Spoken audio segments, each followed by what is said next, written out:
speaking of members of the you, Ultimate Bird Cleveland Sports Show team, Tyvis Powell joins us right now. By the way, McNuggets protects his McNuggets with his Bird Dog shorts. They actually are extremely comfortable. Yeah. Could not recommend them highly enough. We got Tyvis? What up, Ty? Oh, my God. Hey, bro. Oh, wait. Hey, bro. I thought you had... Bro, don't do that. I thought you was having a stroke. This is signs of stroke. No, what is happening? You good? So listen, the thing is, now that I'm on this side, I'm looking. I realize how lazy my left eye. Y'all see that? Like it don't open all the way. Like my left eye, I feel like I got the Forrest Whitaker thing going on. Oh no, we will tell you if you was the last king of Scotland. No, man. That's not. Forrest Whitaker's got it way worse than you. Yeah. That guy can act, though. I'll tell you that. It ain't that far off, bull. I was looking at myself like, man. That eye is kind of closed. That's true. That eye doesn't open as much as the other eye. I'm about to start wearing sunglasses from now on. On the show. His glasses is like the Walmarts in the hood. They only open at 10 o'clock. Speaking of eyes, Tyvis, last time you went to Berea for camp, you said DeSean Watson was better than Tom Brady. It's true. And the second time of you seeing DeSean Watson in person this year at camp, was his second performance as good as the first? No, it was not.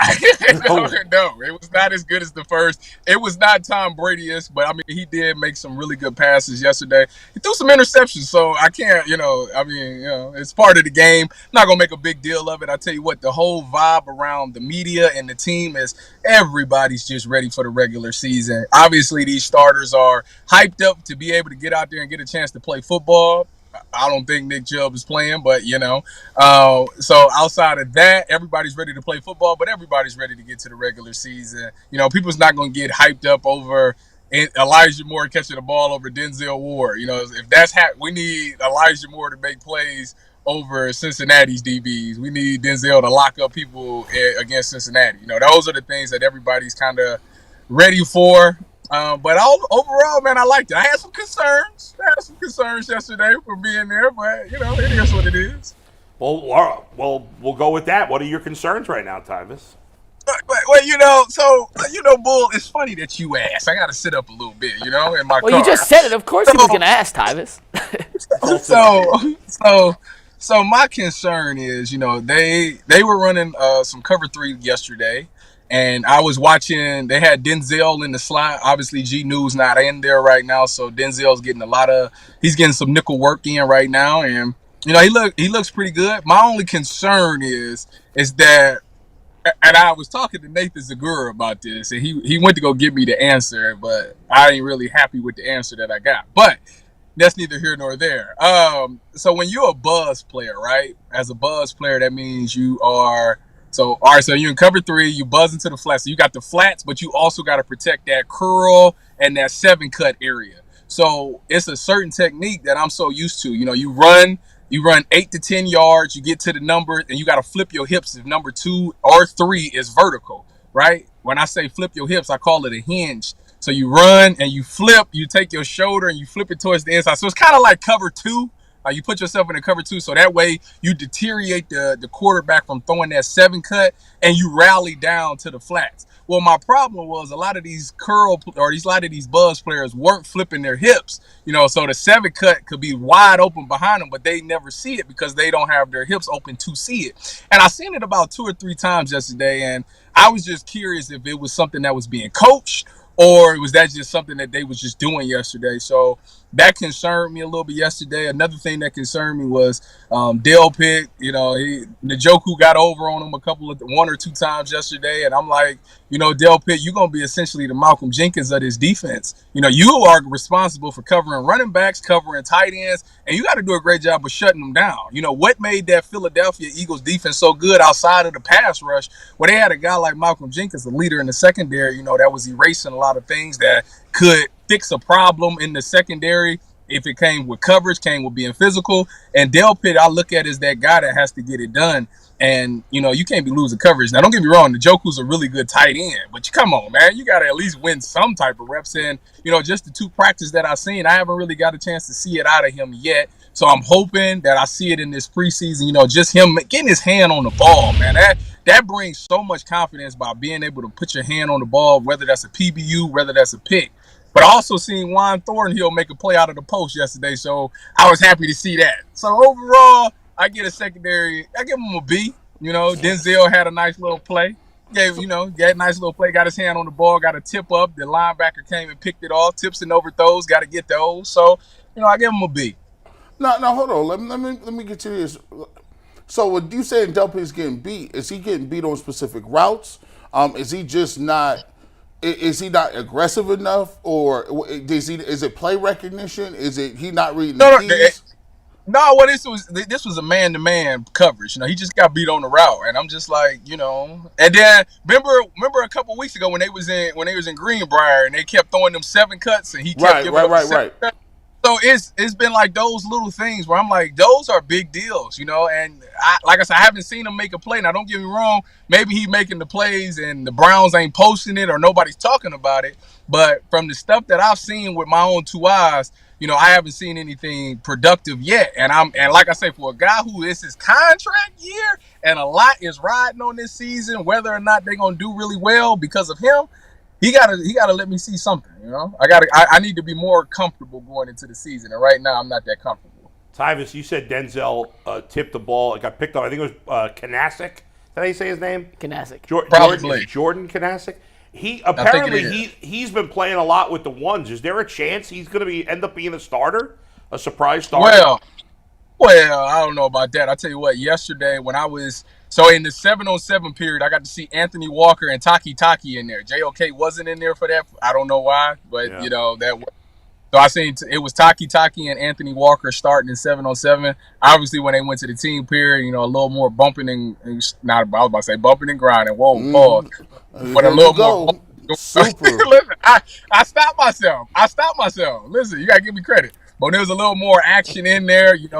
That's when they put Jordan Kanasic in there, and I seen JOK in there as well. So I don't know. I don't know what their plan is moving forward. I guess the mic and the wheel is finally probably going to be Taki and Anthony Walker, which it should be, and they should let JOK play that Sam. But I guess we'll have to find out when the season's starting. Everybody's healthy. Tyvis, you mentioned that Genu was not playing. What are you hearing about his status? Did you talk to Denzel? What does he think about playing the slot at the moment? What did he say about the whole thing with what you talking about with guys getting their hips turned around? Or you didn't get a chance to talk to him? So yesterday I left practice right before it ended, so I didn't get a chance to sit there and talk with any of them. Okay. I had to get back to the house. But like I say, I got the answer from Nathan. Nathan, he explained, because Nathan went out there, because I talked to Nathan Segura for the rest of practice about it, and he told me he'd go out there and ask the DB coach, and he'd give me an answer. And the answer that I got was, he explained it the same way that I thought it should be, but he didn't explain to me why they weren't doing it. So that's the part that I'm a little bit curious about. But like I say, I'm an undrafted guy. Maybe they know some more than I don't. So, like I say, it's one of those things that if they give up a 7 cut in the game or in the season, just know that I told y'all. Like I told y'all last year about the defensive tackles. I'm telling y'all right now, they look like they are a victim to them 7 cuts this year. And if it happens a lot, shame on them. Earl, go ahead, man. Tyvis, so we know we done lost Jerome Ford at least to the start of the season with a hamstring injury. When it comes to the running back position, man, what did you see yesterday? Who was getting a lot of the running back 2 work behind Nick Chubb, and how do you think this situation is going to look moving forward? Well, I mean, it was exactly what we thought. It was Demetric Felton in there for a ton of the reps. I tell you what, another thing that was concerning that I seen yesterday was it must have been just the defensive day, and I'm happy for the defense for the plays that they made, but I seen too many turnovers. I seen picks. I seen the guys punching the ball. I think it was 2 fumbles yesterday. So I'm just like, ball security is becoming a problem. I think one of them was actually Demetric Felton too. So I think that Demetric Felton is good. He definitely gets everything done, and he does the things that they want them to do. John Kelly was in there as well. So it was exactly the people that we thought it would be. I don't think they didn't seem like they were concerned. When I talked to guys around the people in the media or the people around the Browns, they didn't look at it like it was a big concern either. They just thought that they just basically everything that we talked about yesterday. They just run the season with Demetric and John Kelly because they are so reliable and they get the same things done. So it don't seem like it's something that people need to be worried about. Ty, I haven't been out to Berea for a training camp practice yet, but you read the reports, and a pretty constant thing you see in the reports is Myles Garrett's having his way with Jed Wills in the individual pass blocking drills. And granted, I think any offensive tackle would struggle going against Myles Garrett in these type of situations. But are the concerns about Jed Wills trying to block Myles Garrett and not having any success doing that kind of being overblown from what you actually saw with your own two eyes? Yeah, to a little bit. Now, if you want to be a premier left tackle and you want to get paid, obviously you're going to have to go up against guys like Myles Garrett and get things done. So from that aspect, it's alarming. The one clip that went viral yesterday was, Myles Garrett took off and got past him so fast that it was ridiculous. Well, he's got to find a way to stop that. And I think that going up against Myles is going to help him. But at some point, he's going to have to win these one-on-one battles if he truly wants to get paid. Not even if it's by the Browns. If it's by anybody else in the league, he wants to really get the bag, as the kids would say, then he's got to be able to dominate these one-on-ones and at least buy his quarterback some time, man. What Myles did to him yesterday made him look very Muni League-ish. So he got to figure that thing out. And he got, like I say, the good news is yesterday was August 9th. And they don't play for another month. So he got time. I'm not concerned yet. He's got, 4 weeks maybe to figure it out. He better figure something out, or Kevin Stefanski better figure something out. And it might involve some chipping and some tight ends on that side to chip to help out. And it's a lot of ways to get through it. But I really think he needs to figure out and dominate them one-on-one situations. Man, we not trying to hear that, man. I'm just telling you. I'm just telling you. I know you just a messenger. You just trying to show you. You trying to just show you the Lord's picture. I get it. I understand it, Tyvis. But we need all our weapons. Like if we in a war, I don't want to hear, hey, General G. Bush, we're gonna have to keep our Air Force around to make sure our supply chain to the battlefield is secure. I'm like, no, I need all the jets, all the trains, all of the tanks, and all of the Navy to be there so we can get this money off. I'm not trying to have them stand there and ship for Jed Wills. I need you in the route. Last year, did he give up a lot of sacks? Bro, I don't know how many sacks he gave up. I know his I don't think he was a major problem on the offensive line. He had a problem where he looked lost out there. But as far as have you seen the he got a highlight? He got a highlight tape of nothing but bad. It's the Jedrick Wills Looney Tunes hour. Which way did he go, George? Which way did he go? Where did he go? Is he up here? Is he down there? Listen, this dude be looking, and then he'll stop in the middle of a play. Somebody will beat him, and he'll just be like, "What is that? What is this Frankenstein move? Like you just got beat." And then Coach Calhoun or Callahan tries to give him some props to build him up. Like he just needs to be more aggressive, bro. You can't teach no aggressive to no offensive lineman. People is coming to steal your lunch every play. That position Myles Garrett play is the same position the Bosa brothers play. The same Chase Young plays those positions. Defensive end is a premier position in this league. Did we play them this year? Yeah, we play the Bosas. One of the Bosas. We played both the Bosas this year. We got the 49ers this year. We got multiple guys that just alone. Listen, we play the Bengals. They got. Wait a minute. Listen, how many tackles in the league that can handle those two without help? Don't worry. By the way, Jedrick Wills 56 out of 81 qualifying tackles according to PFF. Speak to that. What about his run grade? Run grade? Yeah, let's get to the run grade. What are you doing? Wait a second. Tyvis, you set yourself up for this. Scroll up. How I set myself up? It ain't got nothing to do with me. You still scrolling. Bull is still scrolling. Dang, this list is long. What I'm saying is, if he go out there and he struggled, there is ways to get through a game, and that's called chip blocking and doing all that other stuff. It might be not ideal, but that's what you're gonna have to do. It's called. Hey, DeJuan, come over here. Hey, somebody. DeWine play right tackle. No. He's gonna get some. He's gonna get some left tackle love this year too. Bulls still They strong. By the way, he's 72 out of 81 in run grade. 72 out of 81, my man. Out of 88. 72 out of 88. By the way, Jack Conklin was even worse. That's a little bit better. The Browns have two of the 20 worst run blocking tackles last year. And yet Nick Chubb making y'all look awful good up there. Nick, you better. Usually people buy offensive lineman gifts. You better give Nick Chubb gifts. Like, here you go, Nick. I'm gonna just give you this Rolex. What does the PFF really know? Oh, here we go. Maybe the election was stolen. Tyvis, we haven't. The Guardians. The Browns signed Shelby Harris. I'm sure you've seen the news. We've been talking about it already. Boy. Why do you think he was still out there? Is it just that he didn't want to sign too early? He's an older guy. Whatever. He seems like a pretty impactful player to be signing this late. No. Yeah, I mean, I talked to some guys. Actually, I was talking to a couple of guys yesterday. Like, they had Shelby in there. Why didn't they sign? Why didn't Shelby sign here? And he was saying that the deal was on the table. He just wanted to, go around and see all the other teams before he made his decision. And he felt like the Browns was his best fit. So it's good that, he decided to come. I think Shelby, obviously, like I said, I got to play with Shelby in 2019 when he was with Denver. Shelby is a really good teammate, man. Hilarious guy, actually. Very, very funny guy. Very productive, especially in the passing game. And it's not necessarily the rush. It's the fact that he can get his hands up and knock the ball down and really get PBUs from a defensive tackle position, which is huge. I said, in 2019, I was with Denver. I think he was second on the team with PBUs as a defensive tackle, which is ridiculous. But Shelby got a. What'd you say? He had more PBUs than you?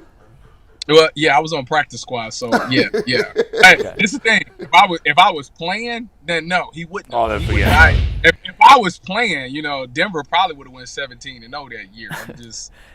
Ty, when you're at these practices. By the way, real quick, because Tyvis brought up the PBU, so before you get to it, you're right, Tyvis. He's had 29 PBUs in 98 games. That seems like a lot for that's a defensive lineman. That's a whole lot. That's like one almost every 3 games. For a D lineman, that's a lot. And PBUs is the most it's devastating, infuriating thing in the world, because you be so mad, like, I can't even see if the ball was going to be completed or not. Oh, I hate that, bro. I'd rather get it picked off almost. Like, at least I got a chance. No, you don't, because you get you be walking the unemployment line. You throw too many picks. Ty, when you're out at practice, do you get the itch to suit it back up? That's funny that you say that. So Joe Hayden was there yesterday, and me and Joe Hayden was, Joe was like, "Come on, man, walk with me. Let's talk." So me and Joe walking around. Joe got the socks on. I said, "You ready to get back out there, huh?" It's like, he was like, "You know what? I go back out." I said, "Yeah, I go back out there, Mike, man. I miss it, man. Every time I get around ball, man, I just think about, like, man, I hope these guys understand the opportunity that they have. I hope they enjoy this game, because once it's over, and you're going to miss it. So, yeah, I definitely would love to go out there. Now, I don't know how long I'll be able to be out there, but if you give me one play, give me one one-on-ones with Amari Cooper, I'm locking him up. Now, it's right. You heard it here first. I'm locking him down. Elijah Moore, done. Did you tell Joe Hayden he has to come on the show? We've been trying to get Joe for 14 months now. Joe and I used to be boys. He used to come on my radio show all the time. What happened? Yeah, Joe, listen, if I ask Joe to come, Joe is big into the media. Like I said, me and him was walking around. He was just talking about yesterday. We've been trying to get Joe for 14 months, Tyvis. So tell Joe, open invite whenever he wants. We will roll out the red carpet for Joe. I would have told him yesterday. Like, Joe, what's up? Mess with us on the UCSS. Oh, by the way, Tyvis, give us a scoop. Can you confirm that Richard Sherman is taking over for Shannon Sharp with Skip Bayless? Can you confirm that? Yeah. Sherman has accepted the job. It was some back and forth negotiating going on, but they found my boy his money, and he'll be on for I forget how many. I think it's like 50 episodes or something like that. I mean, he's got to do like 20 of them virtually or 20 of them in person. But yeah, he'll be on there. He definitely accepted that role. I don't know if he'll be on every day, but He got a will good be deal. on. So he definitely ain't coming on UCSS. They might chalk that up. He No. didn't got the big time role now. It's a wrap. He ain't never coming on here. It's a shout out to him. Listen, Sherm would come on the show as a favor of me, but it's other things that goes into that. So we have to see about that. Yeah. Sherm's daily fee is a little higher than we can Yeah, probably right, afford. we're not playing. in You those and Brad better start delivering. Yeah, man, we need MJ. You elbow rubbers. Y'all cats be rubbing Yeah, elbows. that's a bad job. You get these dudes You was literally rubbing elbows with Joe Hayden yesterday. You just told us. Yeah, you didn't. I mean, you dropped the ball, I didn't Tyvis. know that y'all wanted Joe on the show. Just assume. Why wouldn't we want Joe on the show? Just assume any person that you played with that got a PFF grade over 60, we want to talk to. All of them. I don't care if they had a cup of Kool-Aid. Come on in. So we can't get Jed Wills on the show. Listen, We'd have him on, sure. Sure. What's wrong? on? But he doesn't meet the requirement. He meets one requirement. He starts and he extended. He got $14 million. So he is a big part of what he's trying to do. That's not an extension. That's called picking up a 5th-year option. The extension is what an extension is. No. I graded differently. The extension was, I'm going to give you this year too. Now, if I was not signing, I'm like, nope. By the way, if I would have told you after their rookie year that Jedrick Wills was going to get his option picked up and Chase Young was not, you would. No one believed it. I don't know that Jedrick Wills has earned it, but That's Chase crazy. Young is crazy because he's done nothing since his rookie year. Yeah. He's been hurt. He's been hurt. Yeah. Listen, you can't make the club in the tub. Everybody right. knows.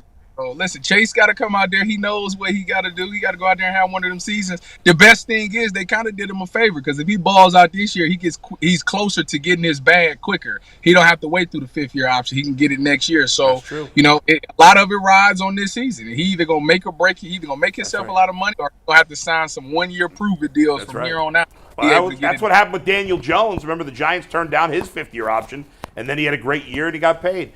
Exactly. Don't do the clowning. Don't be out here being a mercenary for them 1 year, $10 million deals. That's rough out here for a player.